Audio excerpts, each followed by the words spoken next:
வணக்கம் மக்களே. இன்றைக்கி ரொம்ப முக்கியமான பதிவு என்னென்னா, நான் அந்த ஃபினான்ஸு பற்றின ஒரு முக்கியமான பதிவு. நான் போன வாரமே அது போடணும்னு நினச்சேன். கொஞ்சம் டைம் இல்லை, அதனால் இந்த இந்த இதில் நான் ஆட் பண்ணுறேன். நீங்கள் பார்க்குற முக்கால்வாசி ஃபினான்ஷியல் அட்வைசர் அந்த மாதிரி இன்ஃப்ளூயன்சர் பண்ணுற ஆளுங்களுக்கு நல்லா புரிஞ்சுக்கோங்க. அவங்களாம் ஹெவியாக ஃபிசிக்கல் கோல்டு வாங்க சொல்லி ஸ்பான்சர் பண்ணுறாங்க.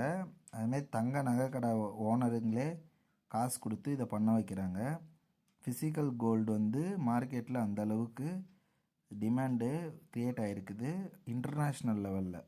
ஆனால் இங்கே இருக்கிற வியாபாரிங்க கடைக்காரங்க அவங்க ஃபிசிக்கல் கோல்டில் மேனிப்புலேஷன் பண்ணுறாங்க.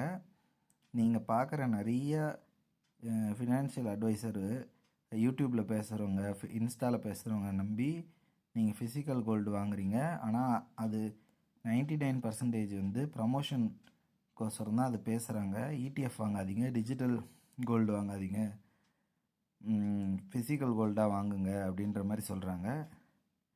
டிஜிட்டல் கோல்டு பற்றி நம்ம விட்டுறலாம், அது தனி கேரக்டரு.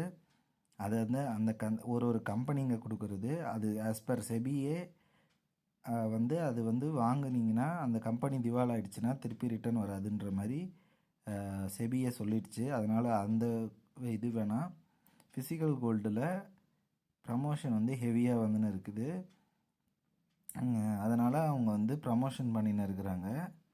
அதனால் நீங்கள் தயவுசெய்து ஃபிசிக்கல் கோல்டு தான் வாங்கினா தான் அது ஒரு இன்வெஸ்ட்மெண்ட்டு அப்படின்னு நினச்சி வாங்காதீங்க.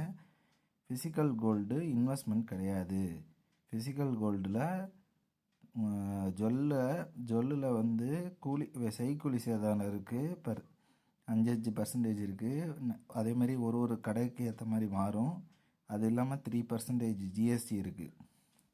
நல்லா புரிஞ்சுக்கோங்க. செய்கூலி சேதாரம் அவங்களுக்கு லாபம். நல்லா புரிஞ்சுக்கோங்க இதை மட்டும். ஓகேவா?